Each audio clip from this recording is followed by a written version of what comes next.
আসসালামু আলাইকুম ওয়া রাহমাতুল্লাহি ওয়া বারাকাতুহু।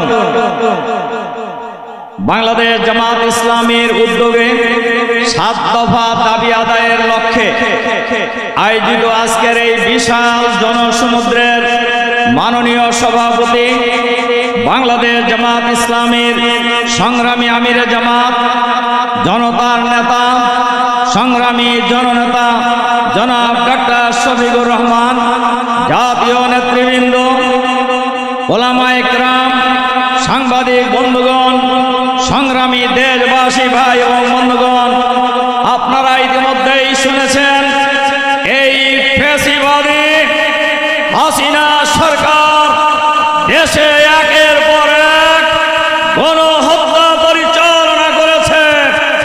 তারা গণহত্যা পরিচালনা করেছে 2006 সালের 28শে অক্টোবর পল্টনে গণহত্যা চালিয়েছে।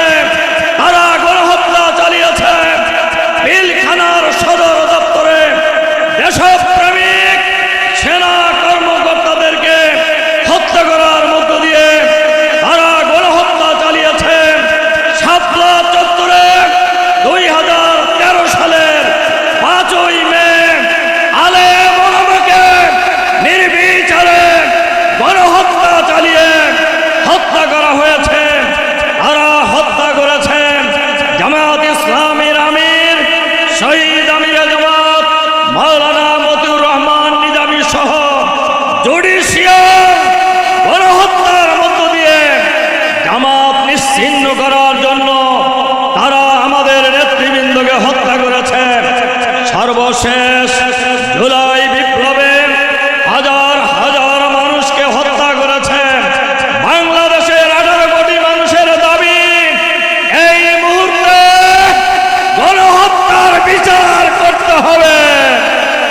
বিচারের নামে কোন তামাশা বাংলাদেশের জনগণ মেনে নেবে না।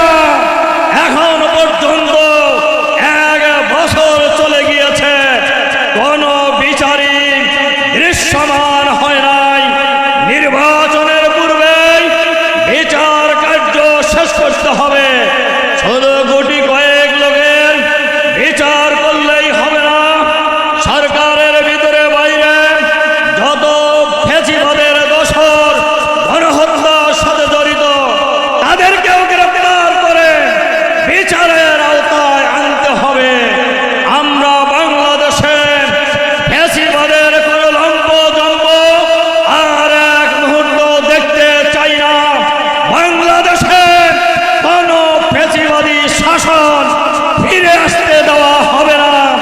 বাংলাদেশে কোনো নতুন ফ্যাসিবাদ বাংলাদেশের মাটিতে আমরা প্রতিষ্ঠিত হতে দেব না। আপনারা কি এই স্লোগানের ভিত্তিতে ঐক্যবদ্ধ আছেন? আমরা বাংলাদেশে কোনো ফ্যাসিবাদ প্রতিষ্ঠিত হতে দেব না। আল্লাহ হাফেজ। বাংলাদেশ